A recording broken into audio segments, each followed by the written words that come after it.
সেক্ষেত্রে স্ট্যান্ডার্ড কি ধরনের ট্রিটমেন্ট পঞ্চকর্মার ক্ষেত্রে আছে, সেই বিষয়টাকে নিয়ে আমরা আজকে আলোচনা করব। আলোচনা পর্বটা এটা নিয়ে চলবে আগামী 2-3টে ক্লাস, কারণ এটা সব থেকে বেশি ইম্পর্টেন্ট। কেননা আমাদের ক্লিনিক্যাল পার্টে আসতেই হবে। আমরা যে যতটুকু বা শিখেছি বা জেনেছি, এখন এই টার্মস গুলো মোটামুটি প্রত্যেকেই জেনেছে। আশা করি আমি যদি পুরো ম্যানেজমেন্টটাকে নিয়ে আলোচনা করি এবং সেখানে সমন চিকিৎসাটাও থাকবে, শোধন চিকিৎসার পাশাপাশি সমন চিকিৎসা কি হবে সেটাও আমি বলে দেব, তাহলে আপনাদের পক্ষে করতে অনেক সুবিধে হবে আর কি।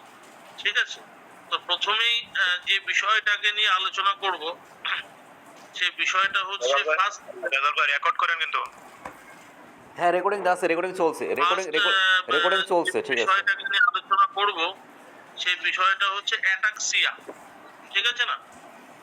তো এই অ্যাটাক্সিয়া নিয়ে যদি আমরা আলোচনা করি, তাহলে এটাকে আমরা ম্যানেজমেন্ট কিভাবে করতে পারি থ্রু পঞ্চকর্মা। পঞ্চকর্মার মধ্যে ম্যাক্সিমাম অল ওভার ওয়ার্ল্ডে ম্যাক্সিমাম কি ধরনের ম্যানেজমেন্ট হয় আমি সে বিষয়টাকে নিয়েই বলি।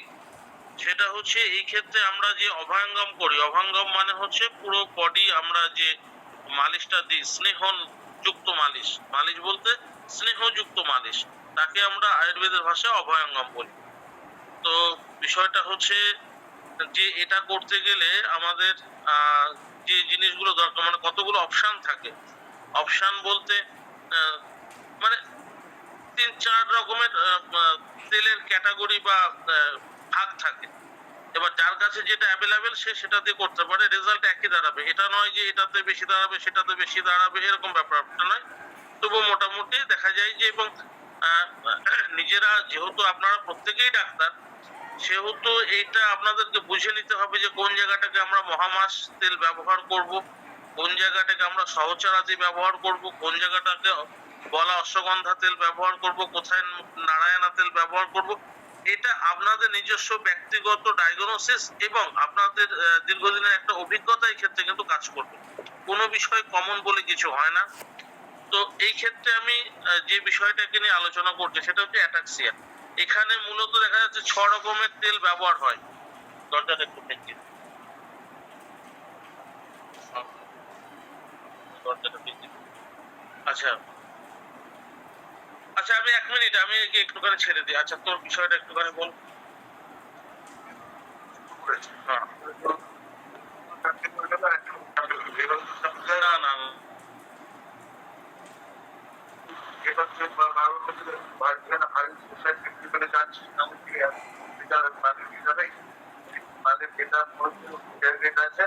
এরকম ঠিক আছে, এটা চেঞ্জ করতে গেলে তো খরচা বেড়ে যাবে। ঠিক আছে, না ওর সঙ্গে কি কথা বলতে হবে ফোনে শর্টে, মানে শর্টে? আমি কি একটা কথা বলছি, এর আগে আমরা বললাম যদি ভারতকে মাল নেয় 25 টাকা 25 টাকা হবে, সেই জন্য তো 70 টাকা 25 টাকা 50 টাকা থাকে। এবার মাল আমাকে শিয়ালে দিতে আর যদি কিউটে করে নেবে একেবারে স্যাম্পল দেয় না সম্ভব, ওটা প্রথমে 1-2 বার সম্ভব, বারবার সম্ভব। বারবার সম্ভব না। তুমি একটু গতবার আর গেটার ট্রেন হবে, গেটার ট্রেনে মালের দামও বাড়বে, করলাম মালের দাম বাড়বে। আর তুমি বলে দিচ্ছি গেটআপ চাইছি একটু আর একটু ওই যে বক্স ফক্স করে, ঠিক আছে, সে তো করবো তো এখনই, সাথে সাথে হবে না। ওটা করলে দামটাও বাড়বে, ওটা বলে দিই। আর দ্বিতীয় কথা বলবি, আপনি 12টা করে যদি বলে একটা করে ফ্রি দেবো, হ্যাঁ এটা বলে দিবি। আমি দিতে পারবো না, কারণ আমার মাল আচ্ছা, এটা আগামীকাল কথা বললে হবে না? আগামীকাল মাল দিতে হবে, আমি কালকে কাস্টমারের মাল দিতে যাই। তাহলে আমি এখন কি বলবো? ওইটা শোন কি বলতে চাইছে, আর তুই এই কথাই বলবি আমাদের ক্লাসে ডিস্টার্ব বলবি। আমি অনেক বেশি কথা বলতে চাচ্ছি না। হ্যাঁ আর তুই বলে দিবি ওই মালের ব্যাপারটা, আপনি স্যাম্পল কালীশঙ্কর বলছিল স্যাম্পলের কথা, তাড়াতাড়ি ধরা, তো কথা বলার টাইম নেই। হ্যালো, আচ্ছা আমি শোনো না, আমি আমাকে কালীশঙ্কর ফোনটা দিল। হ্যাঁ, ব্যাপারটা হচ্ছে তুমি আমাকে খুব শর্টে বলো, আমি একটা অনলাইনে ক্লাসে আছি, তোমার বক্তব্যটা একটুখানি শর্ট হেডলাইনে বলে দাও আমাকে। হুম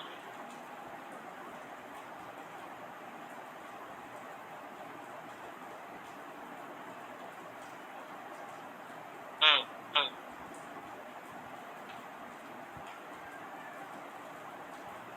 হুম।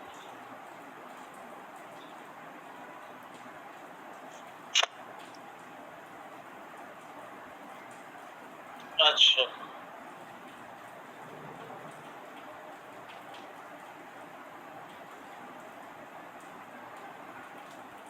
ঠিক আছে, ঠিক আছে, বুঝে গেছি। আমি কাল সকালবেলা একবার তোমাকে ফোন করে নিচ্ছি, আমি একদম ডিটেলস বা আমি 10টার পরে আমি তোমাকে কল করে আলোচনা করছি। এই মুহূর্তে ক্লাসে আছি তো এখন আর অত ডিটেলসে কিছু বলছি না।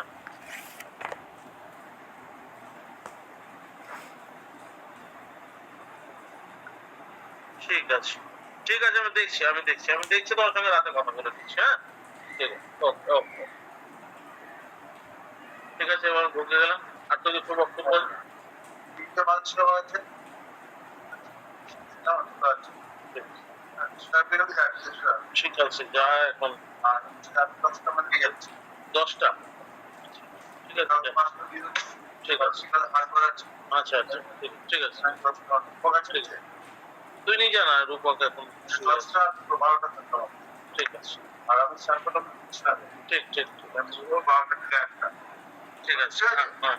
আর নাহলে প্রথম অবস্থায় 6-1 কর। না, দেখ, প্রথম অবস্থা ওকে 6-1 করতে বল। তুই ফাঁকা হলে ওর সাথে কথা বলার আগে আমাকে ফোন করবো। করবি।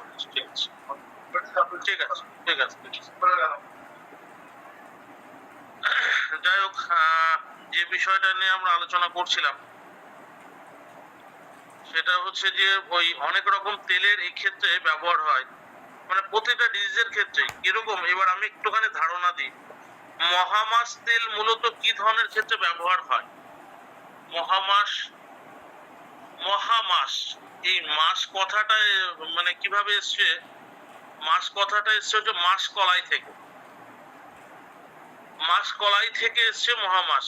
যখনই যে ওষুধের প্রিপারেশনের যে নাম হবে, এই ধরনের যে ইনগ্রেডিয়েন্টস গুলো থাকে, সেই ইনগ্রেডিয়েন্টস যে ফর্মুলেশনটা হয়, সেই ফর্মুলেশনের মধ্যে যে ইনগ্রেডিয়েন্টস এর মাত্রা বেশি থাকবে ম্যাক্সিমাম, তো তার নাম অনুসারে প্রোডাক্টের নাম হয়।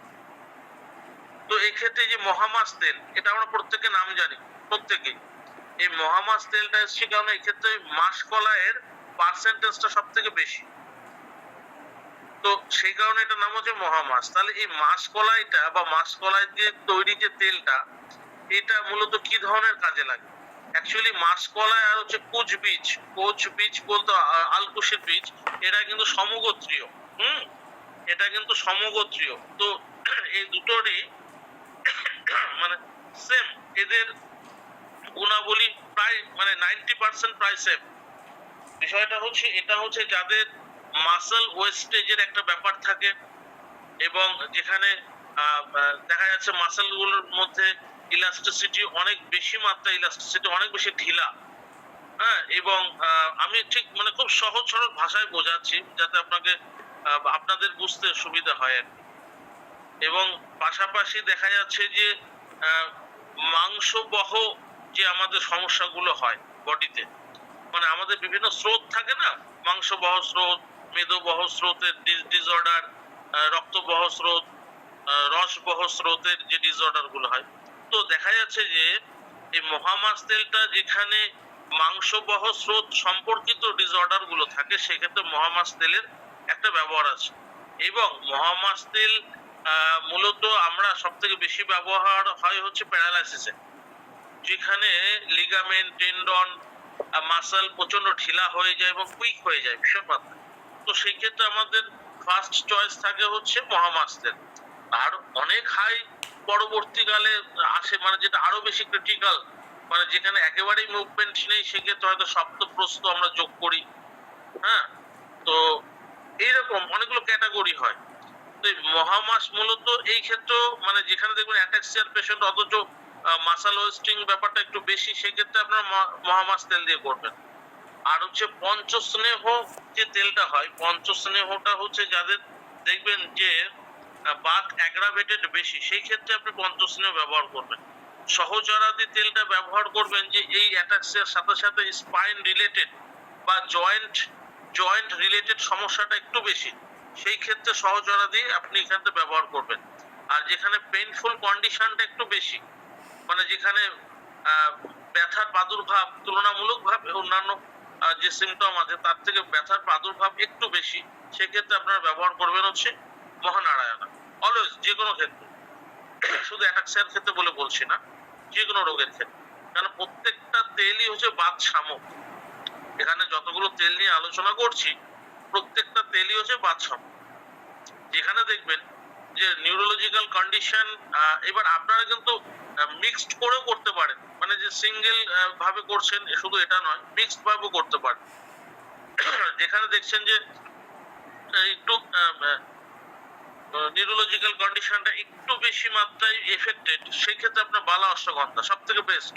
এবং তার সঙ্গে যদি ব্যথা থাকে তাহলে বালা অশ্বগন্ধার সঙ্গে একটু মহানারায়ণা মিক্স করে নিলেন, দেখলেন যে ব্যথা কন্ডিশন সেরকম নেই, অথচ মাসেল ওয়েস্টেজ ব্যাপারটা একটু বেশি আছে, তাহলে বালা অশ্বগন্ধার সঙ্গে একটু মহামাস মিশিয়ে নিলেন। যেখানে দেখবেন জয়েন্ট রিলেটেড সমস্যা বেশি, বালা অশ্বগন্ধার সঙ্গে আপনি একটু সহচরাতে মিশিয়ে নিলেন। এইরকম ভাবে আপনাকে, আমি জাস্ট আপনাকে একটু ধারণা দিচ্ছি। এবং এবার কোন, যেহেতু আপনি ডাইরেক্ট ফেস টু ফেস আপনি পেশেন্ট হ্যান্ডেল করছেন, ডায়াগনোসিসটা আপনি নিজে ভালো বুঝতে পারবেন। তো কাজেই যখন আপনি তার বিভিন্ন উপসর্গগুলো দেখবেন তখন কিন্তু আপনার সিলেকশন করতে সুবিধা হবে যে কোন তেলের সঙ্গে কোন তেলটাকে আমাকে মিক্সড করে করতে হবে, বুঝতে পেরেছেন?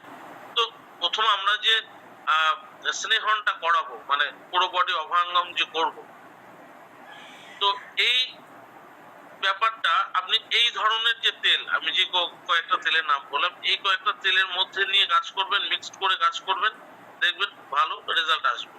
এবং পাশাপাশি সবসময় একটা জিনিস জানবেন, আপনাদের প্রত্যেকে একটা জিনিস জেনে রাখা দরকার, যে কোনো রকম, মানে যত রকম নিউরোলজিক্যাল ডিসঅর্ডার হোক, 95% হচ্ছে বাত অ্যাগ্রাভেটেড, 95%। তো সেই ক্ষেত্রে কি হয়, আমাদের আয়ুর্বেদ কি বলছে, আয়ুর্বেদ বলছে যে বাতকে ব্যালেন্স করতে গেলেই আহার বিহার সংযম ব্যাপারটা তো আছেই, এবং পাশাপাশি যে জিনিসটা করলে খুব তাড়াতাড়ি হয় সেটা হচ্ছে অবগাহন স্নান। বাতকে ব্যালেন্স করার জন্য সব থেকে ভালো অবগাহন স্নান, মানে হচ্ছে ডুবিয়ে স্নান করা, পুকুর হোক বা নদীতে হোক বা যেখানে হোক, বা চৌবাচ্চায় ডুবিয়ে স্নান করা, এটা কিন্তু বাতকে ব্যালেন্স করার জন্য একটা সব থেকে ভালো পদ্ধতি। আর একটা হচ্ছে এই সারা বডিতে অয়েল অ্যাপ্লিকেশন, আমরা যে অভয়ঙ্গমটা করি, এই মানে স্নেহযুক্ত অভয়ঙ্গম, এটাতে কিন্তু বাত ব্যালেন্স হয়। এবং আর একটা হচ্ছে শ্বেদ, শ্বেদ দেওয়া। শ্বেদ মানে হচ্ছে সে নারী শ্বেদ হোক, বাষ্প শ্বেদ হোক, আপনার রুক্ষ শ্বেদ হোক, যে কোনো প্রকার শ্বেদ, বা পত্রপিণ্ড শ্বেদ হোক, বা ষষ্ঠিক শালী শ্বেদ হোক। শ্বেদ মানে হচ্ছে আপনি তার বডিতে আলাদা করে একটুখানি হিট দিচ্ছেন, এবং এমন মাত্রায় হিট দিচ্ছেন যেটাতে দুটো কাজ হচ্ছে, মানে যেটাতে রোমকূপগুলো খুলেও যাচ্ছে, কিছু ঘাম উদ্গামন হচ্ছে, পাশাপাশি কিছু, যেমন ষষ্ঠিকশালী পিণ্ড সেদাতে দুটো কাজ একসঙ্গে হয়। একদিক থেকে যাদের নিউরোলজিক্যাল কন্ডিশন ভীষণ খারাপ এবং অপুষ্টিজনিত সমস্যা আছে, মাসেল ওয়েস্টেজ সংক্রান্ত সমস্যা আছে, তাদেরকে কি হয়, আমরা ষষ্ঠিকশালী পিণ্ড সেদা দিই।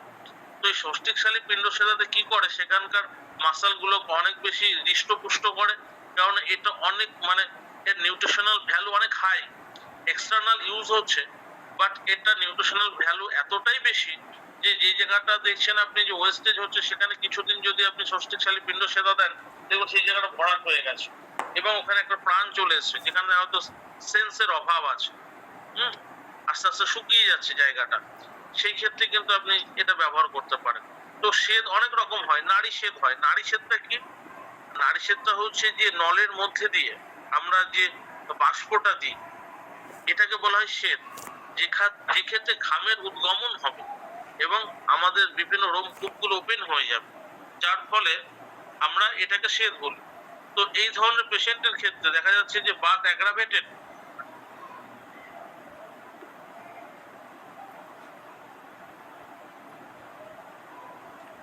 কটা বাজে সকালবেলা, তো 12টা মাল লাগবে।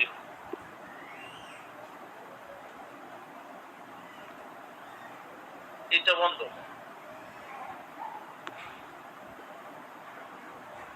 তো দিয়ে বন্ধ ওটা? মৃণাল কোথায়? আমি তো এখান থেকে ফোনও করতে পারবো না, বাইরে তালা মারা।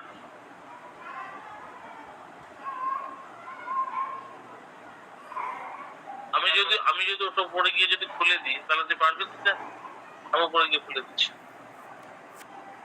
হ্যাঁ, খুলে দিচ্ছি। তোরা জানিস না টেকনিক, আমি খুলে দিচ্ছি। আচ্ছা ঠিক আছে, না আলোচনা করতে থাকি। আচ্ছা আপনারা আমাকে এই সঙ্গে যতটা বিষয় নিয়ে আলোচনা হলো, এই বিষয় নিয়ে আপনারা আমাকে দুই একটা কথা বলুন, যাতে আমি যেটা নিয়ে আলোচনা করতে পারি, আমার একটা সামান্য একটা কাজ আছে, সেটাও আলোচনার মধ্যে দিয়ে আমি সেরে নিতে পারি। আপনার এই পর্যন্ত যদি কারোর কোনো কোশ্চেন থেকে থাকে। হ্যালো হ্যালো, আপনারা শুনতে পাচ্ছেন? এই যে শুনতে পাচ্ছি আমরা। কারোর যদি এই প্রসঙ্গে কোনো কোশ্চেন থেকে থাকে, অ্যাকচুয়ালি কি হয়েছে, কিছু লোক কিছু মাল নিতে এসছে, মানে মেডিসিন, এবং সেটা কি রাতে এই মুহূর্তে দিতে হবে সেটাকে নিয়ে অনেক দূরে চলে যাবে। তো যার জন্য আমি একটা সমস্যায় পড়ে গেছি। যদি এই প্রসঙ্গে কোনো কোশ্চেন থেকে থাকে তো সেটা নিয়ে একটুখানি বললে আমার একটু সুবিধা হয়। আচ্ছা দাদা বলছেন যে নিউরোলজিক্যাল ডিসঅর্ডারে বাত অ্যাগ্রাভেটেড হয়, এই ক্ষেত্রে বলবো স্নান করানোর জন্য, ডুবিয়ে স্নান করার জন্য, এটা কিভাবে করতে হবে? না না না, ডুবিয়ে স্নান করার জন্য আমি সে ওইভাবে বলিনি কথাটা, আমি কথাটা এই অর্থে বলছি, বলে দিচ্ছি। সেটা হচ্ছে আমাদের যে কোনো বাতকে, হ্যাঁ, যদি ব্যালেন্স করতে হয়, হ্যাঁ, যে কোনো বাতকে যদি আমাকে ব্যালেন্স করতে হয়, তাহলে পরে ছেড়ে দাও, ওটা শুনে না মনে হচ্ছে বন্ধ করে দিয়ে গেছে, দেখতে বন্ধ করে টাকা। তো সেটা হচ্ছে যে কোনো মানুষ, সুস্থ মানুষ, ধরুন সুস্থ মানুষ, ব্যাপারটা হচ্ছে ডুবিয়ে স্নান করলে কি হয়, আমাদের বাত সমন হয়, বুঝতে পেরেছেন? ডুবিয়ে স্নান করলে বাত সমন হয়, এটা একটা হচ্ছে পদ্ধতি। আর আরেকটা পদ্ধতি হচ্ছে নেওয়াটা, আর একটা হচ্ছে সেচ, হ্যাঁ, বাষ্প সেচ বা পত্রপিণ্ড সেচ বা পুটলি সেচ বা ড্রাই সেচ, স্বস্তিশালী সেচ, যে কোনো প্রকার সেচ। এতে যেমন ধরুন আপনাকে আমরা বলছি কি যে রিমোটাইটাইটিস বা আমবাত, আমরা কিন্তু কোনো স্নেহযুক্ত সেচ এই ক্ষেত্রে দিই না।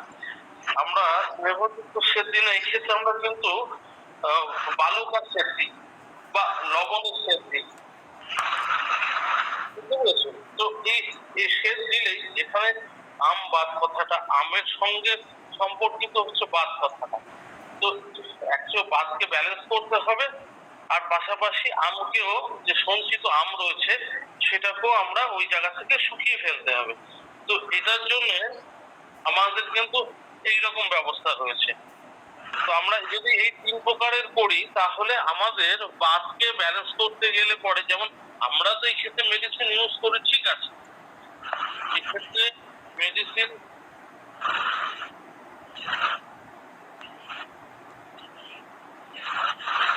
হ্যালো, জি জি, শোনা যাচ্ছে? হ্যাঁ শোনা যাচ্ছে। হ্যাঁ, তো এই ক্ষেত্রে আমরা তো আমরা এর ব্যবহার করি, ঠিক আছে, এবার এই ক্ষেত্রে আমরা মেডিসিনেরও তো ব্যবহার করি না, আমরা বৃহৎ বাত চিন্তামণি রস, তারপরে আপনার বাতগজাঙ্কুশ রস, একাঙ্গবীর রস, বিভিন্ন রকম রসভস্য, বা আমরা যদি মানে প্রপার হার্বালে যাই, দেখা যাচ্ছে দশমূলা, আমরা এই ক্ষেত্রে বাতকে ব্যালেন্স করার জন্য দশমূলা কাঠ, দশমূলা বীজ, দশমূলা কাড়া, তারপরে পঞ্চমূল কাড়া, হ্যাঁ, এইগুলো তো আমরা ব্যবহার করে থাকি, মানে সবই কিন্তু আমাকে বায়ুকে ব্যালেন্স করার জন্য। তো বায়ুকে আমরা ব্যালেন্স করছি, একদিকে যেমন সমন চিকিৎসার মধ্যে মেডিসিন গুলো আছে, মেডিসিনের মধ্যে আবার কয়েক রকম আপনার ডিভাইডেশন রয়েছে, একদম হার্বাল প্রিপারেশন যেমন দিচ্ছি, আবার মেটালিক প্রিপারেশন দিচ্ছি, পাশাপাশি পাশাপাশি আমরা যদি দিনচর্যার মধ্যে যদি আমাদের স্নানটা যদি অবগাহন স্নান হয়, তাহলে পরিস্থিতি আরো বেশি অনুকূলে আসে। আমি সেটাই বলতে চাইছি, বুঝতে পেরেছেন? জি, বুঝতে পারছি। এই হচ্ছে ব্যাপারটা। আচ্ছা, যাই হোক, তারপরে যেটা নিয়ে আলোচনা করছিলাম ওই যে বাষ্প সেচ, আমরা সবসময়ের জন্য অভয়ঙ্গম দেওয়ার পর পরে আমরা যে বাষ্প সেচটা দেবো, অভয়ঙ্গম শেষ তার সাথে সাথে তাকে বাষ্প সেচ দেবো। এটাতে ম্যাক্সিমাম কাজ করে, 50% কাজ এটাতেই করে, 50% কাজ এটাতেই করে। আর বাকি যা 50% হলো তা আপনার বিভিন্ন রকম মেডিসিন, দিনচারিয়া সবকিছু মিলিয়ে কাজ করে। স্নেহন এবং সেদন, এই দুটোটা হচ্ছে ভীষণ সমর্থক শব্দ এই ধরনের ডিসঅর্ডারের ক্ষেত্রে, মানে এটা মাস্ট লাগবেই। এইবার তারপরে বিভিন্ন রকম প্রবলেম অনুযায়ী আলাদা আলাদা ব্যাপার থাকে। যেমন আমরা কখনো এই ধরনের বাষ্পসেচ যাদের রিউমাটয়েড আর্থ্রাইটিস রয়েছে সেই ক্ষেত্রে আমরা দিই না। হ্যাঁ, তো কোন ক্ষেত্রে কি ধরনের সেচ দেবো সেই জায়গাটাও রয়েছে। যেমন যাদের সিআরপি আছে, সিআরপি পজিটিভ রয়েছে, বা ধরুন এএসও টাইটেল পজিটিভ রয়েছে, হ্যাঁ, তারপর অ্যান্টিসিসিপি পজিটিভ রয়েছে। তো এই ক্ষেত্রে আমরা মূলত আমরা রুক্ষ সেচটাই বেশি পছন্দ করি এবং রুক্ষ সেচেই কাজটা ভালো হয়। যেটা স্নেহযুক্ত সেচ বা বিভিন্ন হার্বাল ডিককশন দিয়ে যে ধরনের সেচ হয় তার থেকে বেশি রুক্ষ সেচে বেশি ভালো কাজ, বুঝতে পেরেছেন? তো যাই হোক, এটা একটা দিক গেল, এটা বিভিন্ন আর্থ্রাইটিসের একটা দিক গেল। এছাড়াও যে বিষয়টাকে বলছিলাম, আর আরেকটা ব্যাপার হচ্ছে যে এই ধরনের মানে বাতের অধিষ্ঠানের একটা বড় জায়গা হচ্ছে আমাদের সব থেকে মানে বাত সব থেকে বেশি কোন জায়গায় অধিষ্ঠিত হয় সেটা হচ্ছে আমাদের বডির লোয়ার পার্টে, মানে ঠিক নাভির নিচে। আর এখানে কিন্তু অপান বায়ুর অবস্থান, অপান বায়ুর অবস্থান এখানে। তো কাজেই অপান বায়ুকে যদি ম্যাক্সিমাম ক্ষেত্রে কি হয়, এগুলো এই ব্যান বায়ু, অপান বায়ু, সমান বায়ু এইগুলো অ্যাগ্রাভেটেড হয়। তো দেখা যাচ্ছে যে এটাকে অ্যাগ্রাভেটেড হলে কি হবে, তার যেদিকে তার অনুকূল গতি তার বিপরীত গতিতে এরা চলে। এবার সেক্ষেত্রে অনুকূল গতি আনার জন্য কি করতে হয়, আমাদেরকে বিরেচন চিকিৎসাটা আমাদের দিতে হয়। কারণ কোনো কোনো ডিজিজের ক্ষেত্রে মৃদু বিরেচন, কিছু কিছু ডিসঅর্ডারের ক্ষেত্রে হচ্ছে তীব্র বিরেচন। ঠিক আছে? যেমন ধরুন আমরা যারা প্যারালাইসিস পেশেন্ট, প্যারালাইসিসের পেশেন্টে আমাদের চরক সংহিতা, সুশ্রুত সংহিতা প্রত্যেকেই একমত যে প্যারালাইসিস মানেই হচ্ছে তাকে বিরেচন চিকিৎসা হচ্ছে সব থেকে শ্রেষ্ঠ চিকিৎসা প্যারালাইসিসের ক্ষেত্রে। যত বেশি তুমি বিরেচন করাবে তার তত ক্লটিং গুলো খুলবে, বোঝা গেল? তো সেই রকম মানে বায়ু ব্যালেন্সের ক্ষেত্রে বিরেচনেরও একটা বড় ভূমিকা আছে। ঠিক আছে? যাই হোক, এই ক্ষেত্রে আমরা মৃদু বিরেচন দেব এবং মৃদু বিরেচনের ক্ষেত্রে আপনি এরন্ড বুস্ট হরিতকি দিতে পারেন মৃদু বিরেচনের ক্ষেত্রে, বা আপনি এই ক্ষেত্রে দিতে পারেন স্বাদিষ্ট বিরেচন, আপনি দিতে পারেন শুধুমাত্র হরিতকি পাউডার গুড়ের সঙ্গে গুড় হরিতকি এটা দিতে পারেন, বা আপনি দিতে পারেন শুধুমাত্র একটু এরন্ড অয়েল এটা দিতে পারেন। এইরকম মৃদু বিরেচনের আমাদেরকে একটা ব্যবস্থা করতে হবে। তবে স্নেহযুক্ত যে বিরেচন যেটা হয়, স্নেহযুক্ত বিরেচন, তো স্নেহযুক্ত বিরেচন শুধুমাত্র প্রযোজ্য একটা ক্ষেত্রেই, সেটা হচ্ছে পোলিওমেলাইটিস, প্যারালাইসিস, হ্যাঁ, ফেসিয়াল পালসি, বেলস পালসি, এই ক্ষেত্রে স্নেহযুক্ত বিরেচনে লাগবে। তখন কিন্তু ওই স্বাদিষ্ট বিরেচন, হরিতকি পাউডার বা সোনা পাতা বা এই জাতীয় যে সমস্ত কল্প বা পাউডার, এই সমস্ত পাম্প যেগুলো আছে এইগুলো চলবে না। এখানে স্নেহযুক্ত লাগবে। যেখানে মাসেল ওয়াশিং যেখানে হয় সেখানে মৃদু বিরেচন অথবা তৈলাক্ত দিতে হবে না, স্নেহ। আর যেখানে হলো যেমন বাতের কথা বললেন সেখানে রুক্ষ।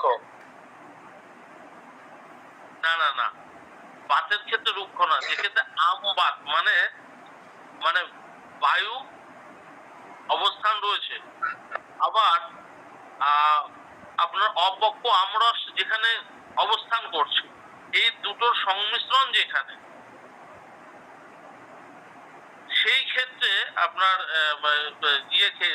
রুক্ষ শ্বেত লাগবে। রুক্ষ শ্বেত, শ্বেত মানে সেদন।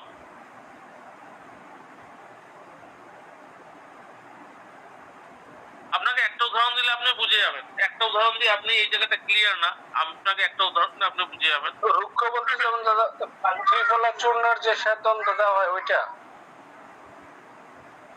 না না না না না না না, তো রুক্ষ শ্বেত বলতে কি বোঝানো হয়েছে? রুক্ষ শ্বেত, রুক্ষ মানে হচ্ছে যেটার মধ্যে কোনো একেবারে কোনো আর্দ্রতা নেই, কোনো ময়েশ্চার নেই, একদম শুষ্ক, যেমন বালি, যেমন লবণ। বুঝতে পেরেছেন? এর যে ধরুন একটা কাপড়ের মধ্যে আপনি একটা পুটলি বানালেন, পুটলির মধ্যে হয় লবণ নয় বালি থাকলো, সেটা দিয়ে আপনার যেখানটা হয়তো ইনফ্লামেশন আছে, যাদের রিমোটয়েড আর্থারাইটিস, তাদের বিভিন্ন রকম জয়েন্টে ইনফ্লামেশন থাকে, এবং এই ইনফ্লামেশনের মধ্যে দেখবেন একটা রসযুক্ত ব্যাপার থাকে, ড্রাই নয়। বাতের লক্ষণ কি? শুকনো, সেটা শুধু শুধু বাত হতে হবে। যেমন ধরুন অস্টিও আর্থারাইটিস যার আছে, তার নি জয়েন্ট যদি দেখেন সেখানে রুক্ষ টাইপের সে নি জয়েন্ট। আর যদি তার আমবাতের কারণে হাঁটু ব্যথা হয় বা নি জয়েন্টে সোয়েলিং থাকে, যেমন সেখানে টস টস করছে, তো ওর ভেতর প্রচুর মাত্রায় রস রয়েছে, সেটা আপনি বুঝতে পারবেন, বা স্নেহ রয়েছেন বুঝতে পারবেন। তো দুটোর মধ্যে তফাৎ হচ্ছে এই, যেটা শুধু বাতজনিত কারণে, যেমন অস্টিও আর্থারাইটিস, যেটা কমপ্লিট শুধু ওটা বাতই, ওটার মধ্যে আমের অবস্থান নেই, সেটা কিন্তু রুক্ষ। তা সেটা আপনি হাঁটুটা যদি দেখেন, দেখবেন তার স্কিনটা ওই জায়গাটা প্রচন্ড ড্রাই, শুষ্ক টাইপের। আর সেটা যদি আমবাত জনিত নি পেন হয় বা জয়েন্ট পেন হয়, এবং সেখানে অনেক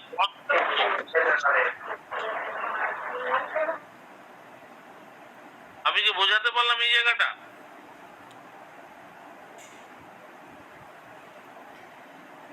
দাদাজি কিছুটা বুঝতে পারছি। হ্যাঁ, তো যেখানে রসযুক্ত স্নেহযুক্ত ইনফ্লামেশন আছে, আপনি সেটা ধরলেই বুঝতে পারবেন। তো সেই সব ক্ষেত্রে রুক্ষ শ্বেত যাবে। রুক্ষ মানে যা আপনি টাচ করবেন সেখানকার যে অপক্ষ আমরস রয়েছে বা যাই থাকুক, এই জাতীয় যে সমস্ত জলীয় অংশ মনে হবে, সেটাকে ধীরে ধীরে ও ড্রাই করবে। আর যেখানে দেখছেন যে যেমন অস্টিওআর্থ্রাইটিসে আমরা কি করি, জানু বস্তি দিই। জানু বস্তিটা কি?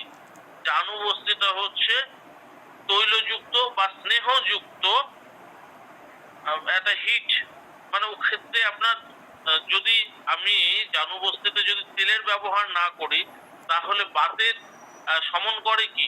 বাতের সমন করে হচ্ছে স্নেহ বা তেল। এবার সেই জন্য আমরা যে জানু বস্তিটা দিই বা গ্রীভা বস্তি দিই, যা কিছু হয়, যেমন স্পন্ডেলাইটিস, স্পন্ডেলাইটিস হচ্ছে পিওর বাত, এক্ষেত্রে শুষ্কতা থাকবে। এই জন্য আমরা যে বস্তি গল্পগুলো করি, কটি বস্তি করি, জানু বস্তি করি, গ্রীভা বস্তি করি, এই বস্তির ক্ষেত্রে দেখবেন যে তেলের ব্যবহারটা সব থেকে বেশি। এই ক্ষেত্রে কিন্তু রুক্ষ শ্বেতের কোনো ব্যবহার নেই, কারণ ওই জায়গাটা তো মানে তার ওই জায়গাটা এমনি রুক্ষ হয়ে আছে। রুক্ষ জায়গাতে রুক্ষ শ্বেত যাবে না, তৈলাক্ত জায়গাতে যাবে রুক্ষ শ্বেত।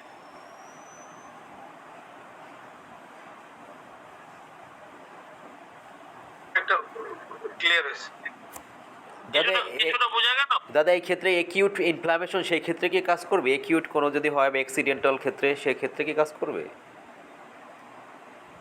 না না না না, অ্যাক্সিডেন্টাল কেসের ক্ষেত্রে কেন? অ্যাক্সিডেন্টাল কেসটা তো এক্ষেত্রে তো বায়ু বিকৃতি জনিত তার সমস্যা নয়, এটা তো আঘাত জনিত সমস্যা।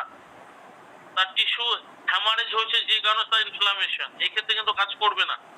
এই ক্ষেত্রে এবার আপনি বলতে পারেন, তাহলে দাদা আপনি বলতে পারেন আমাকে এই কথাটা, যে তাহলে যে সমস্ত আঘাতজনিত যে সমস্ত ফোলা, তো এই ক্ষেত্রে আমরা কি করতে পারি? এক মিনিট।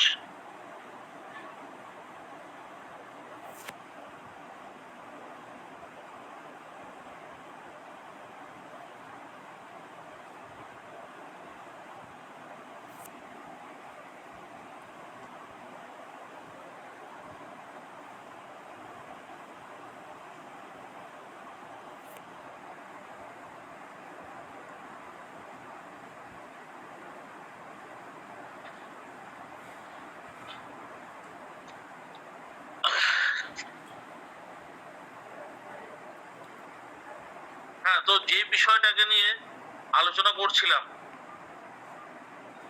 কোন বিষয়টা যেন কেবল বলছিলাম? আঘাতজনিত ফোলা। হ্যাঁ, আঘাতজনিত যদি ফোলা হয়, আপনারা অগ্নিমন্থ গাছের নাম শুনেছেন কখনো? বা গনিয়ারি বলে কোনো গাছ চেনেন? হ্যাঁ, গনিয়ারি শুনেছি। আচ্ছা, ঠিক আছে। জি দাদা চিনি, বনিয়ারি অগ্নিমন্ত্র দেখে মনে হয়। একই গাছ। হ্যাঁ, যদি কারোর আঘাতজনিত ফোলা হয়, যদি আঘাতজনিত ফোলা হোক বা কিডনির দোষে কারোর যদি পা ফুলে যায়, অথবা লিভারের কারণে যদি কারোর ওডেমা হয়, ঠিক আছে, বা হার্টে যদি জল জমে গিয়ে সেই কারণে যদি পায়ে ফোলা হয়, এতগুলো ফোলা, ওডেমা, অ্যাসাইটিস, যাই হোক না কেন, একটা গাছ আছে, তার যদি আপনি সেদ দিতে পারেন, যদি সেদ দিতে পারেন তাতেও কাজ হবে, যদি পোলটিস দেন তাতে কাজ হবে, যদি কাড়া বানিয়ে খান তাতেও কাজ হবে, যদি ট্যাবলেট বানিয়ে খান তাও কাজ হবে, এবং 2-4 দিনের মধ্যে যে কোনো ফোলা, একমাত্র এই গাছটারই, একমাত্র এই হার্বালটারই এই ক্ষমতা আছে। এছাড়া আর দ্বিতীয় কোনো হার্বাল নেই যে আঘাতজনিত ফোলাটাকে ওর সাথে সাথে কমিয়ে দেয়।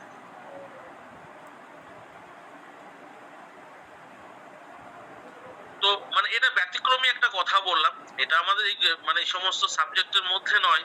হঠাৎ আপনি এই কথাটা বললেন যে আঘাতজনিত ফোলার ক্ষেত্রে কি হবে, হঠাৎ আমার মাথায় আসলো যে এই একমাত্র একটা জিনিসই আছে এই ধরনের প্রক্রিয়ার বাইরে, যে অগ্নিমন্থ এমনই একটা হার্বাল, এমন এক ধরনের গাছ যার যে কোনো প্রকার ইয়েকে মানে এত সুন্দর, যে কোনো ধরনের ফোলা হোক, যে কোনো কারণেই হোক, সেটা কিডনির কারণে হোক, হার্টের কারণে হোক, লিভারের কারণে হোক, আঘাতজনিত হোক, যে কোনো ফোলা খুব তাড়াতাড়ি 2 থেকে 3, আমার অভিজ্ঞতা দেখেছি 2-3 দিনের মধ্যে ঠিক হয়ে যায়।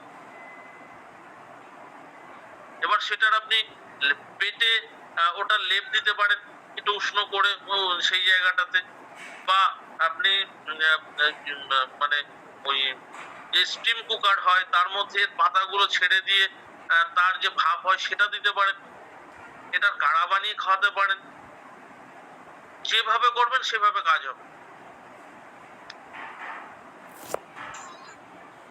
পেটে যে লেপ দিতে হবে এটা কি পাতা না গাছের ছাল, কোনটা? না, পাতাটা। গাছটার নাম বলেন কি? অগ্নিমন্থ নাকি গনিয়ারি গাছ হবে দাদা এটা? ও তো একই একই গাছ। একই ও দুটো মানে এই একই গাছ। হ্যাঁ, এর অ্যাকচুয়ালি 3টে নাম হয়, একটা হচ্ছে হর্বিমন্থ, অগ্নিমন্থ, আর একটা হচ্ছে আপনার গনিয়ারি। ঠিক আছে, একটা গাছেরই 3টে নাম। তো এটা এই পারপাসেই যে কোনো রকম এই ধরনের ক্ষেত্রে এটা খুব ভালো কাজ করে, এবং আপনারা নিজেরা ইউজ করে দেখবেন যে যাদের কিডনির ইস্যুর কারণে ম্যাক্সিমাম তো দেখা যায় যে কিডনি ইস্যুর কারণে বেশিরভাগটা হয়, তো সেই ক্ষেত্রে দেখবেন যে কি দারুণ রেজাল্ট, খুব তাড়াতাড়ি এটা করে দেয়, কমিয়ে দেয়, স্বাভাবিক জায়গায় নিয়ে আসে। যাই হোক, আমরা আলোচনা করছিলাম হচ্ছে যে এই রোগের ক্ষেত্রে মৃদু বিরেচনটাই হচ্ছে প্রশস্ত, অ্যাটাক্সিয়ার ক্ষেত্রে মৃদু বিরেচন, তীব্র বিরেচন নয়। ঠিক আছে, এবার আমরা এটার পাশাপাশি কি করতে পারি, এটার পাশাপাশি আমরা যে ম্যানেজমেন্ট করতে পারি সেটা হচ্ছে শিরোবস্তি। শিরোবস্তিটা আপনারা মোটামুটি আমি একদিন আলোচনা করেছিলাম, আমার মনে হয় যে শিরোবস্তি কিভাবে করতে হয়। একটা মানে একটা টুপির মতো থাকে, লেদারের ক্যাপ মতো অনেকটা যেটাতে মোটামুটি লিটার 2 তেল ধরবে, এই জাতীয় ক্যাপ। হ্যাঁ, আপনারা ছবিতে দেখে নেবেন, শিরোবস্তি লিখে নেটে সার্চ করবেন, দেখবেন ওই লেদারের বিভিন্ন রকম টুপি পাওয়া যায় যেগুলো একটু লম্বাটে টাইপের, যেটার মধ্যে অনেকটা তেল, প্রায় 2 লিটার তেল ধরবে এইরকম, এবং এগুলো বেল্ট দিয়ে আটকানো, মানে এই জায়গাটা সেট, মানে সবার মাথার সাইজ তো এক নয়, এই জন্য ওই বেল্ট সিস্টেম করা আছে যাতে সব রকম মাথাতে সেটা সেট করতে পারে। তো এই ধরনের ক্যাপের মধ্যে আমরা যে তেলটাকে একটু উষ্ণ করে নিয়ে এই যে আমরা ধারণ করাই, প্রায় 30 মিনিট 40 মিনিট করে ধারণ করি, ধরে রাখি, তো এটাকে বলা হয় শিরোবস্তি।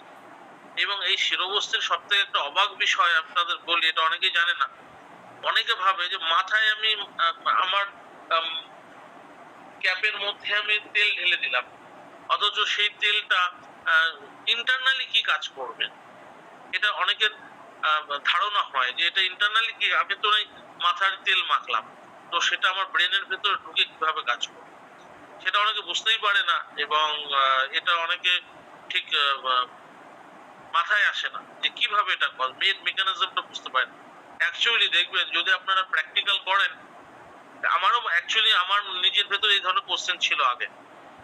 তো তারপরে দেখলাম যে বিষয়টা হচ্ছে যে আপনি যদি 1 লিটার তেল ঢালেন এবং তাকে আগে ন্যাড়া করে নিন, কথার কথা ধরুন তার মাথায় চুল নেই, আপনি পুরো ন্যাড়া করে নিলেন, তাকে সম্পূর্ণ ন্যাড়া করে নেওয়ার পর আপনি টুপিটা সেট করে তার মাথায় তেল ঢালেন। যদি আপনি 1 লিটার তেল ঢালেন, যখন তেলটা আপনি রিটার্ন নেবেন দেখবেন যে ওখানে 900 ml তেল আছে, 100 ml নেই। 100 ml তেল থাকবে না, ওটা অ্যাবজর্ব করে নেবে, স্কিনের ভেতর দিয়ে সম্পূর্ণ ভেতরে চলে যাবে ওই তেলটা। ওই যে তেলটা যাচ্ছে ওটাই আমাদের এই ধরনের প্রবলেমের জন্য ব্রেনের ভেতরে ঢোকে, খুব সুন্দর কাজ করে। এই জন্য এই ক্ষেত্রে শিরোবস্তির একটা আলাদা একটা ভূমিকা আছে। এইবার এই শিরোবস্তির ক্ষেত্রে আমরা কি তেল ব্যবহার করতে পারি? আমি তো বললাম যে যা কিছু করবো বাত শামুক, এইবার বাত শামুকের মধ্যে ক্যাটাগরিটা আপনাকে বুঝে নিয়ে করতে পারেন। সেই ক্ষেত্রে আপনাকে শিরোবালা তেল ব্যবহার করতে পারেন, অশ্বগন্ধা, বালা অশ্বগন্ধা বা মহামাস, ধন্বন্তরা, এই জাতীয় তেল ভালো কাজ করে। তবে আমি দেখেছি যে শিরোবালা তেল এবং ধন্বন্তরা তেল, এই দুটো তেলের রেজাল্ট একটু বেশি ভালো শিরোবস্তির ক্ষেত্রে। শিরোবালা তেল এবং ধন্বন্তরা তেলের ব্যবহারে বেশি লাভ পাওয়া যায়, এটা আমার ব্যক্তিগত অভিমত। এছাড়া মহামাস তেল রয়েছে বা অশ্বগন্ধা তেল রয়েছে, বলা অশ্বগন্ধা তেল রয়েছে, ঠিক আছে। তবে আমার ব্যক্তিগত অভিজ্ঞতায় আমি দেখেছি যে শিরোবালাতে এবং ধন্বন্তরাতে বেশি ভালো রেজাল্ট আসে। আর যদি আপনারা এই ক্ষেত্রে আরেকটা যেটা করতে হবে সেটা হচ্ছে আপনাকে এই ক্ষেত্রে বস্তি কল্পনা করতে হবে, মানে ইন্টারনাল বস্তি এই ক্ষেত্রে আপনাকে দিতে হবে। এই ইন্টারনাল বস্তি আপনাকে দিতে হবে মোটামুটি ধরে নিন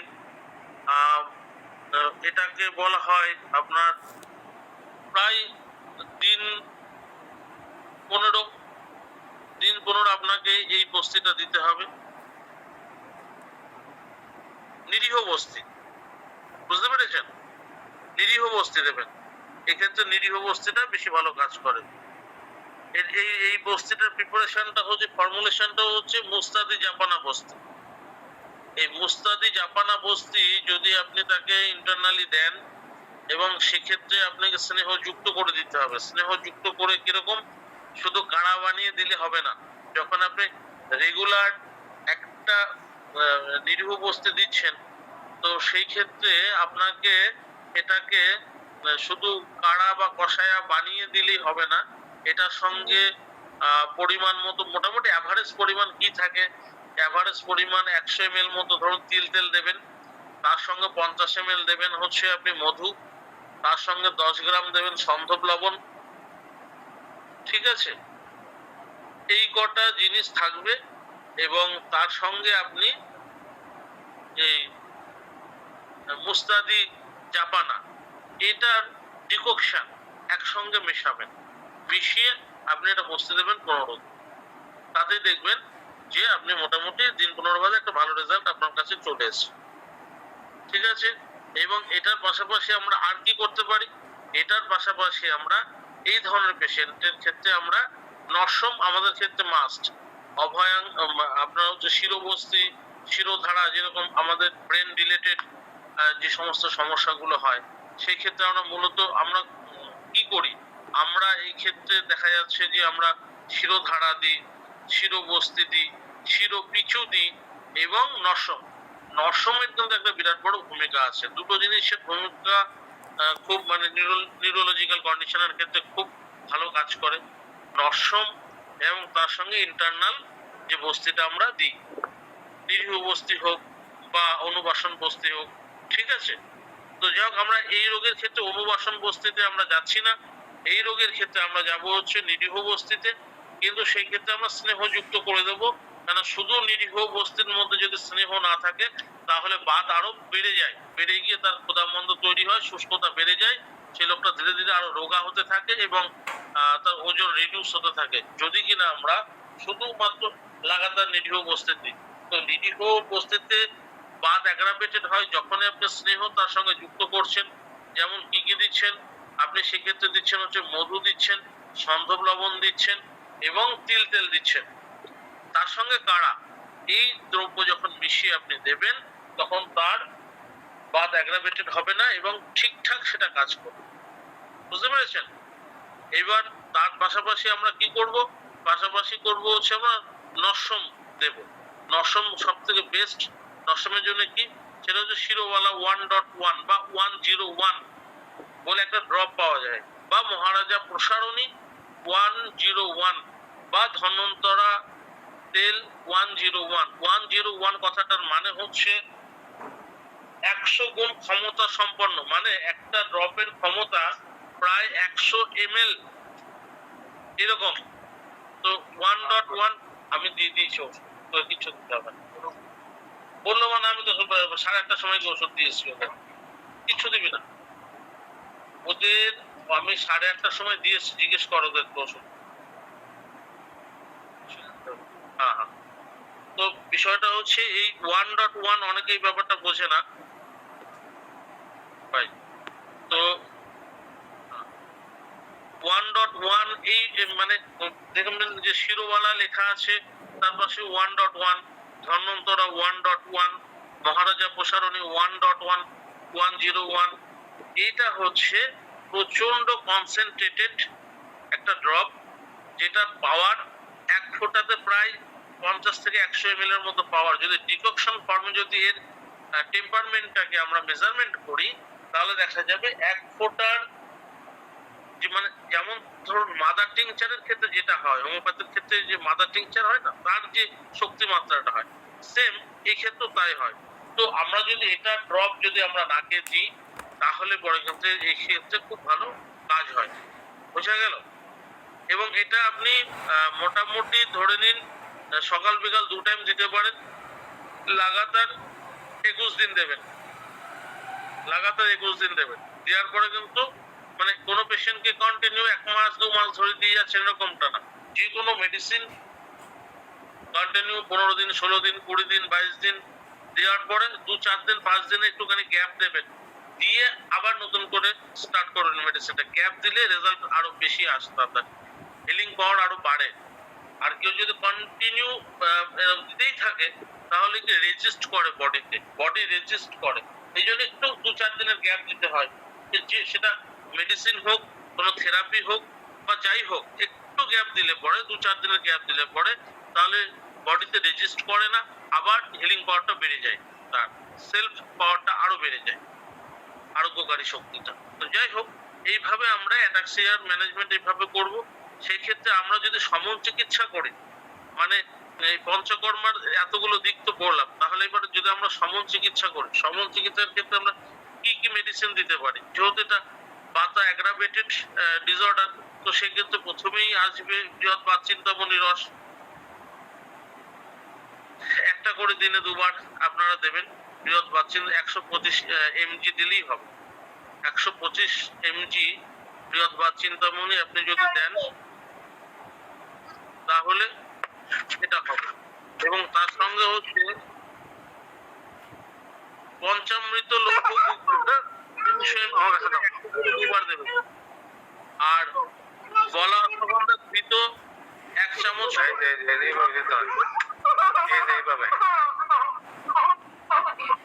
এখানে কারো ফোনে খুব আওয়াজ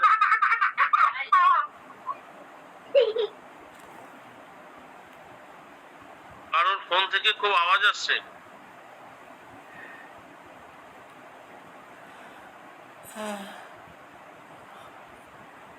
আপনারা এই জায়গাটা বুঝতে পেরেছেন যে সমন চিকিৎসাটা আমরা কি দিয়ে করব?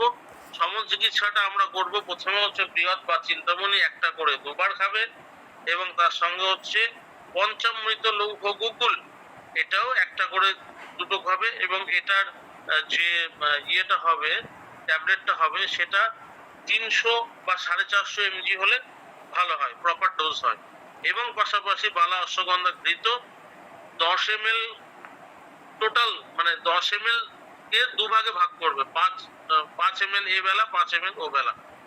তার যদি দুধ শুট করে, ব্যাপারটা ওটা ডিপেন্ড করে পেশেন্টের ডাইজেশন কিরকম হয়, তার ঘি খেলে অ্যাসিডিটি হয় কিনা বা গ্যাস ফর্ম করে কিনা, এটা জানার পরে যদি ঘিয়ের সঙ্গে সম্ভব হয় দেবেন, যদি না হয় জলের সঙ্গে দেবেন, না হয় আপনি মধুর সঙ্গে দিতে পারেন বা দুধের সঙ্গে দিতে পারেন। যেটা তার শুট করবে সেটা আপনারা বিবেচনা করে সেভাবে আপনারা যে কোনো মেডিকেটেড ঘি ফার্স্ট চয়েস থাকে হচ্ছে দুধের সঙ্গে খাওয়া, বেশি এফেক্টিভ হয়। কিন্তু সবাই সেটা ডাইজেস্ট করতে পারে না, প্রচুর পেশেন্ট দেখে যে অ্যাসিডিটি ফর্ম পড়ে যায়, তো সেই কারণে তখন তাদেরকে শুধু জল দিয়ে আমরা খেতে বলি। বুঝতে পেরেছেন? তো এইভাবে আপনারা এই ব্যাপারটা দেবেন। এই ব্যাপারটা দিলে পরে তারপরে মোটামুটি দিন 15-20 বাদে গিয়ে দেখবেন আপনি একটা ভালো, আমি যা যা আজকে আলোচনা করলাম অ্যাটাক্সিয়া নিয়ে, যদি এটা মোটামুটি 20-21 দিন আপনি করতে পারেন, তারপরে গিয়ে দেখবেন যে একটা ভালো রেজাল্ট চলে এসেছে। এবং যে ভালো রেজাল্ট, মানে একটু ভালো রেজাল্টটা কিরকম ভালো রেজাল্ট? ভালো রেজাল্ট বলতে আপনার প্রপার এই সিস্টেমে, এই নিয়মে যদি আপনি করেন, তার এই ক্ষেত্রে যত ভালো রেজাল্ট আসবে, এত ভালো রেজাল্ট অ্যালোপ্যাথিতেও আসবে না। এটুকু আমি আপনাকে বলতে পারি। অ্যালোপ্যাথি সিস্টেমে আসবে না এতটা ভালো রেজাল্ট। আপনি এই সিস্টেমে যদি আপনি করেন, তবে মোটামুটি ওই সময় এই জায়গাটা মাথায় রাখবেন যে কোনো ওষুধে লাগাতার 2 মাস 3 মাস করে চালাবেন না। সব সময় যা কিছু করবেন, তা যদি আপনার কোনো থেরাপি প্রয়োজন হয়, সে থেরাপিও মাঝখানে কয়েকদিন গ্যাপ দেবেন। সে আপনি যে থেরাপি হোক না কেন, লাগাতার আপনি 15-20 দিন করলেন, করার পর একটা গ্যাপ দেবেন, 2-4-5 দিনের একটা গ্যাপ দিয়ে আবার রিস্টার্ট করবেন। তাহলে দেখবেন যে তার রেজাল্টটা অনেক ভালো হচ্ছে। মেডিসিনের ক্ষেত্রেও তাই করবেন, দেখবেন খুব ভালো রেজাল্ট আসবে। আচ্ছা, তো যাই হোক, এই বিষয়টা নিয়ে অনেক বেশি কিছু বলে ফেললাম আর কি। এখন যে বিষয়টাকে নিয়ে আলোচনা করব সেটা হচ্ছে যে দেখবেন যে প্রচুর বাচ্চা হয় যারা একেবারেই ভীষণ অমনোযোগী। অমনোযোগী আবার দু রকম হয়। অনেক বাচ্চা হয় সুস্থ, একদম কমপ্লিটলি সুস্থ, কিন্তু খুব বেশি দুষ্টুমি করে, বই পড়তে চায় না, কিন্তু তার একাগ্রতা হয়তো অন্য কাজে, কোনো একটা দুষ্টুমির ক্ষেত্রে তার একাগ্রতাটা বেশি, কোনো কিছু ছবি আঁকবে বা কোনো কিছু ভাঙবে বা কোনো কিছু খেলবে বা কোনো কিছু জিনিস দিয়ে কোনো একটা খেলনা তৈরি করবে।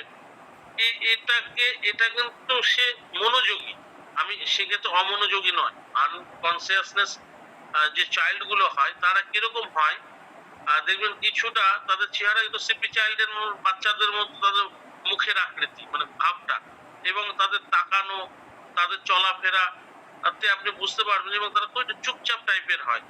হ্যাঁ, এবং এরা যদি অস্থির হয়, এরা কোনো কাজই মানে দুষ্টুমিটাও মন দিয়ে করতে পারে না, বিক্ষিপ্ত ভাবে করে। বা যে খাবার খাচ্ছে সেটাও একটা বিক্ষিপ্ত ভাবে, কোনো কাজই সে কনসিয়াসলি করতে পারে না। তো এই ধরনের বাচ্চা এই মুহূর্তে কিন্তু বেশ ভালো দেখা যায়, প্রচুর এখন দেখা যায়, আগে হয়তো এতটা দেখা যেত না। তো এটাও এক ধরনের রোগ, এটাও এক ধরনের নিউরোলজিক্যাল প্রবলেম। যে এবং তারা দিন যত যায়, যত বড় হতে থাকে, তারা কিন্তু এরমই থেকে যায়। তাদের যে বুদ্ধির বিকাশ ঘটে একটা সার্টেন এজের পরে গিয়ে, তা কিন্তু নয়। তো এটাকে আমরা অমনোযোগী বাচ্চা বলি। তো এটা জন্মগতভাবে হয়, তো এরা কোনো কাজই সঠিকভাবে করতে পারে না, শুধু পড়াশুনো নয়। কেউ যেন ভুল না করে যে আমার বাচ্চা পড়াশোনায় মনোযোগী নয় মানে সেই রোগী, তা নয়।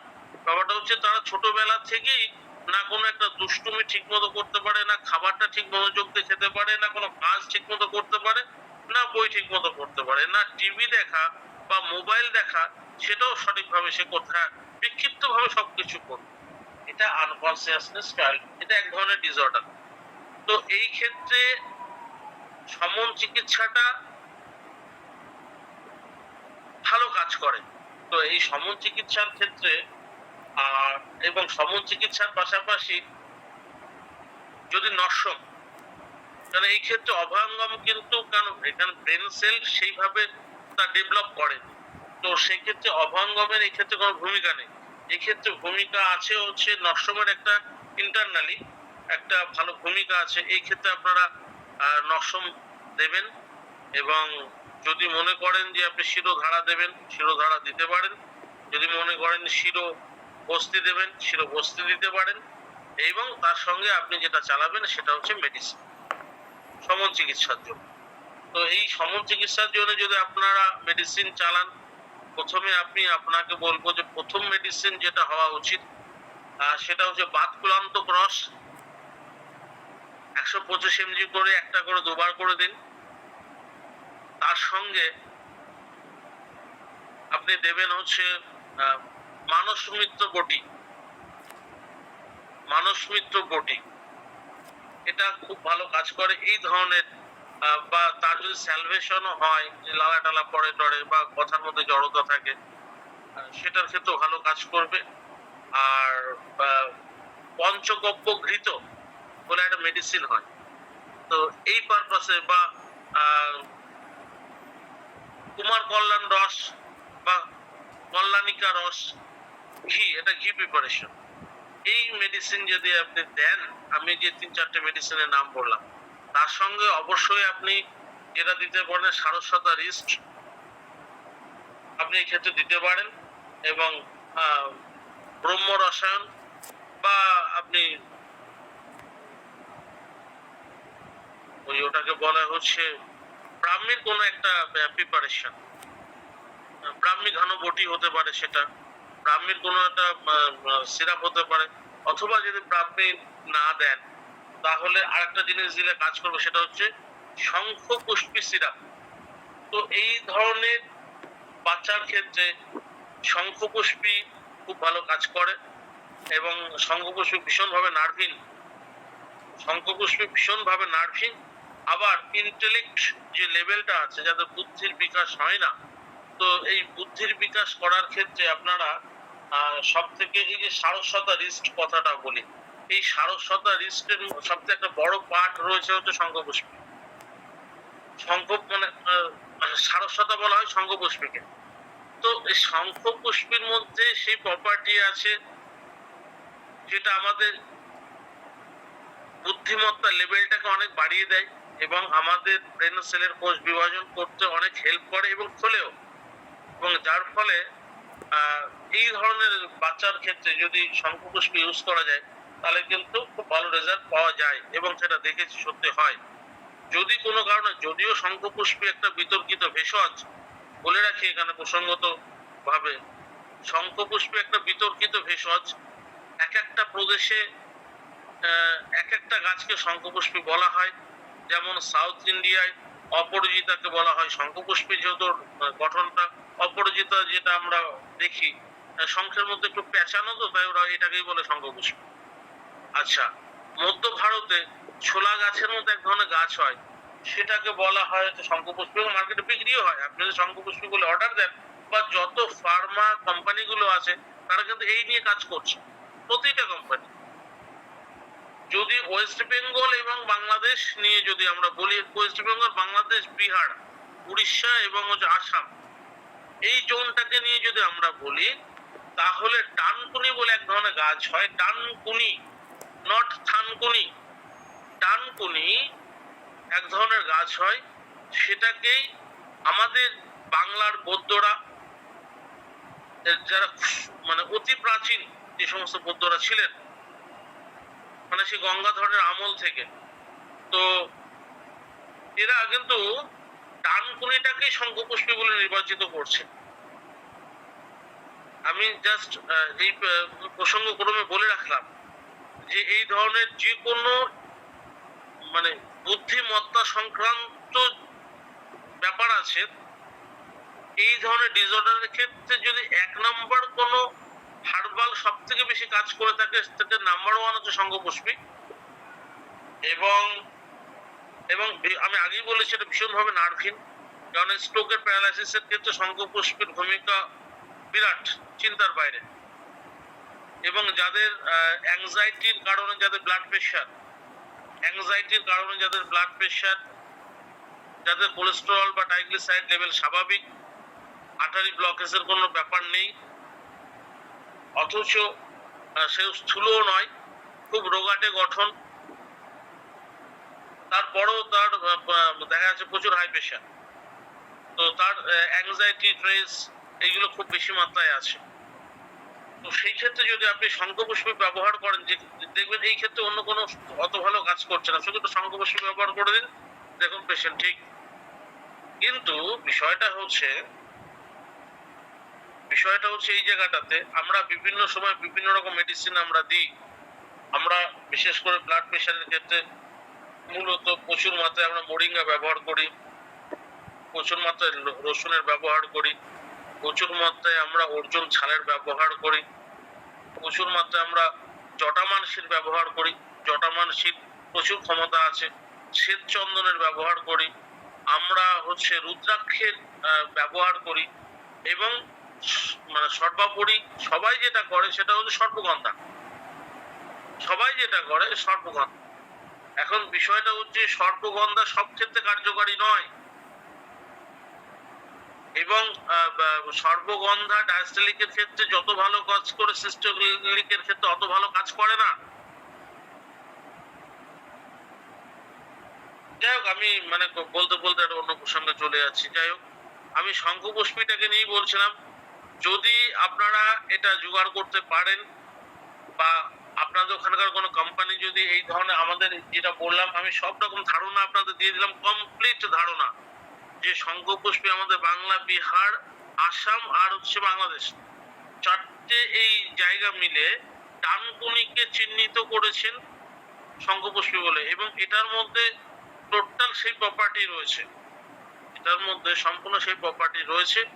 এটা ব্যবহার করলে এই ধরনের ক্ষেত্রে খুব ভালো, এবং উন্মাদ রোগে এটা একটা ভালো ব্যবহার হয়, এপিলেপসির ক্ষেত্রে এর একটা ভালো ব্যবহার আছে, স্নায়বিক দৌর্বল্যের ক্ষেত্রে ব্যবহার আছে, প্যারালাইসিসের, স্ট্রোকে, বিশেষ করে স্ট্রোকে প্যারালাইসিসের ক্ষেত্রে এর একটা ভালো ব্যবহার আছে এবং খুব ভালো রেজাল্টও আছে। তো আপনারা এইটাকে শুধু একটু মাথায় রাখবেন, এটাকে মাথায় রেখে সেইভাবে যদি আপনারা জোগাড় করতে পারেন বা কোনো কোম্পানি বানায় তার কাছ থেকে যদি আপনারা এই বিষয়টাকে অ্যারেঞ্জ করতে পারেন, তাহলে খুব ভালো রেজাল্ট পাবেন। মানে আপনাদের ক্লিনিক্যাল প্র্যাকটিস বেড়ে যাবে। যদি মেডিসিন যদি প্রপার হয়, তার গুণাগুণ যদি ঠিক থাকে, তাহলে জানবেন যে আপনার প্র্যাকটিস অনেক আকারে বেড়ে যাবে। আর হয়তো প্রোডাক্টের গায়ে লেখা আছে ইনগ্রেডিয়েন্টসে সবকিছু, কাজের কাজ কিছু নাই, তো মানুষ সেটাকে অ্যাকসেপ্ট করে না, সে যেমনই হোক। এটা আমি আমার অভিজ্ঞতায় দেখেছি। যাই হোক, এবার একটু অন্য বিষয়টা নিয়ে আসি, সেটা হচ্ছে স্ক্র্যাম। আমাদের যে স্ক্র্যাম গুলো হয় না, বিশেষ করে মূলত মাসেল স্ক্র্যাম্পই বেশি হয়। তো যত রকম স্ক্র্যাম আছে আর কি, তার মধ্যে স্ক্র্যাম্পের ম্যানেজমেন্ট আমরা সব থেকে ভালো কি দিয়ে হতে পারে?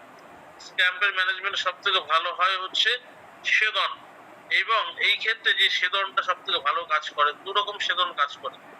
হার্বাল ডিককশন উইথ কল্কো মিশিয়ে যে ধরনের সেদন দেয়, এটাতে খুব ভালো কাজ করে। পাশাপাশি নারী সেদনে ভালো কাজ করে, এবং নারী সেদন এই ক্ষেত্রে শুধু স্টিম, মানে শুধু জলের স্টিম দিলে হবে না, এই ক্ষেত্রে যেটা ব্যবহার করতে হবে সেটা হচ্ছে আপনার বাত শামুক দ্রব্য। কোনগুলো? কোন পাতা, কোন কাঁচা পাতা, মানে দেখা যাচ্ছে যে আপনার আকন্দ পাতা, যেমন ধরুন আপনার গাঁদাল পাতা, যেমন ধরুন বেল পাতা, যেমন ধরুন মোরিঙ্গা, যেমন ধরুন আপনি এরন্ড, মানে যেটাকে ভ্যারেন্ডা বলেন, তার পাতা, তারপরে বাতাবি লেবু তার যে পাতা, ঠিক আছে, এইগুলোকে যে বাত শামুক বলা হয়। এবং আমরা যা কিছু এই সমস্ত কাঁচা পাতার ডিককশন দিয়ে যে ধরনের শ্বেতগুলো দিই, এটা কিন্তু বাত ভালোভাবে ব্যালেন্স করে। যাদের স্ক্র্যাম্পের সমস্যা, তাকে আপনি দুই ধরনের আপনি নারী সেদন দিতে পারেন, ঠিক আছে, পাশাপাশি উপনাহ দিতে পারেন, হ্যাঁ, মানে ওই আপনার পাউডার মাসাজ যেটা উল্টো ফর্মে হয় সেটা করতে পারেন, এবং পাশাপাশি যেটা করতে পারেন সেটা হচ্ছে করতে পারেন, এর পাশাপাশি যেটা করতে পারেন সেটা এই ক্ষেত্রে ওই অভয়ঙ্গম মানে অয়েল অ্যাপ্লিকেশন, এটাও আপনারা করতে পারেন। এবং এই ক্ষেত্রে যদি করেন তাহলে মহামাস তেল দিয়ে করবেন, ভালো রেজাল্ট আসবে। এবং পাশাপাশি মানে যে ইন্টারনাল মেডিসিন যেগুলো দেবেন, সেই ইন্টারনাল মেডিসিন হচ্ছে ভালো কাজ করে, সেটা হচ্ছে জিরোকার্বোরিস্ট। যে জিরোকার্বোরিস্ট যেটা আমাদের ইনডাইজেশনে কাজ করে, হ্যাঁ, জিরোকার্বোরিস্ট। তো এই জিরোকার্বোরিস্ট যদি আপনি মোটামুটি 30 ml করে দুবার দেন খাওয়া দাওয়ার পর সমমাত্রা জল মিশিয়ে, তাহলে ভালো হয়। এবং পাশাপাশি হচ্ছে 20 বটি, দুটো করে দুবার খাওয়া দাওয়ার পর। এই ধরনের মাসেলস ক্র্যাম্পে এটা খুব ভালো কাজ করে, বুঝতে পেরেছেন? এবং তারপরে আমরা যে সাবজেক্টে যাব সেটা হচ্ছে বার্নিং ফিট সিনড্রোম, মানে যাদের পায়ের তলা জ্বালা করে। যদিও পায়ের তলা জ্বালা করার পেছনে অনেকগুলো কারণ আছে, মানে নিউরোলজিক্যাল কন্ডিশনও যেমন আছে, আবার দেখবেন যাদের ডায়াবেটিক নিউরোপ্যাথি আছে তাদের বার্নিং সেন্সেশন থাকে, সেটা কিন্তু অন্য কজ। আবার যাদের দেখবেন যে পিত্ত প্রকৃতির লোক এবং তার সঙ্গে অ্যাসিডিটি সমস্যা রয়েছে, তাদেরও কিন্তু এই হাত পায়ের তলায় এই সমস্তগুলো জ্বালা করে। তো আপনাকে ডায়াগনোসিসটা করে নিতে হবে যে কোনটার ক্ষেত্রে কি করতে হবে। যাদের ডায়াবেটিক নিউরোপ্যাথি রয়েছে তো সেই ক্ষেত্রে তার ম্যানেজমেন্ট সম্পূর্ণ ভিন্ন হবে। আর আমি এখন যেটা আলোচনা করছি মূলত দেখা যাচ্ছে যে পিত্তবৃত্তিতে জনিত সমস্যার ক্ষেত্রে, মানে এই ক্ষেত্রে পিত্তের ইনভলভমেন্ট একটু বেশি বার্নিং সেন্সেশনের ক্ষেত্রে, ঠিক আছে? তো এই ক্ষেত্রে আপনারা যেটা করতে পারেন সেটা হচ্ছে সব থেকে ভালো হয় যে মসুরির ডাল যদি বেটে, মসুরির ডাল যদি আপনি বাটেন জল দিয়ে, প্লেন জল দিয়ে মসুরির ডাল বেটে তার সঙ্গে একটু গিলোইও মেশাতে পারেন, মানে গুলঞ্চ মিশিয়ে যদি তার প্রলেপ যদি দিয়ে দেন সেই জায়গাটাতে, দেখবেন ডে 1 থেকে তার রেজাল্ট চলে আসবে। এটা হচ্ছে ডায়াবেটিক নিউরোপ্যাথির ক্ষেত্রে নয়, এটা মাথায় রাখবেন। বলে নিচ্ছি, মানে সবকিছুই কমন নয়, ক্যাটাগরি ভাগ রয়েছে। এবং তার সঙ্গে আপনার লিপ আপনি এটা দিতে পারেন, পাশাপাশি আপনি নর্মাল সেদন দিতে পারেন, যে কোনো পাতার যে সেদগুলো হয় সেটা দিতে পারেন।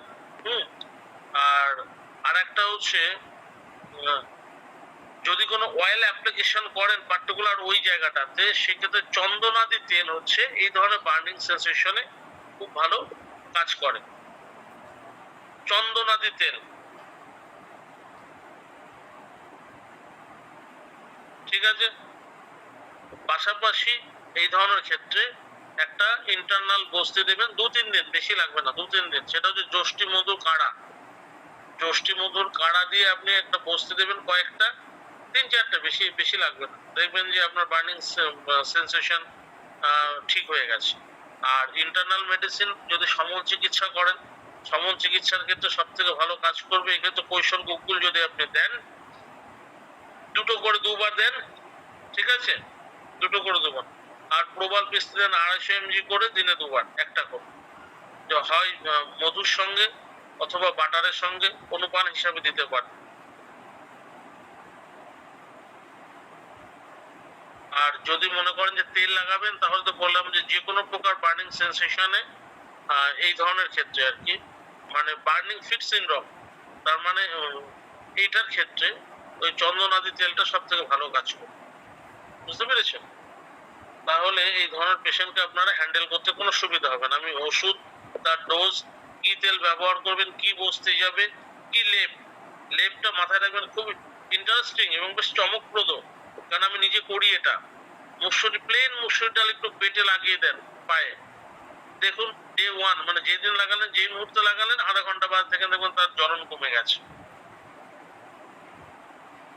বুঝতে পেরেছেন? প্রলেপটা কতক্ষণ রাখতে হবে এবং কতদিন দিতে হবে? ব্যাপারটা হচ্ছে খুব বেশি হলে 3-4 দিন, মানে 3-4 দিনে কমে যাবে। ব্যাপারটা বুঝতে পেরেছেন? মানে 3-4 দিনে দেখবেন কমে গেছে।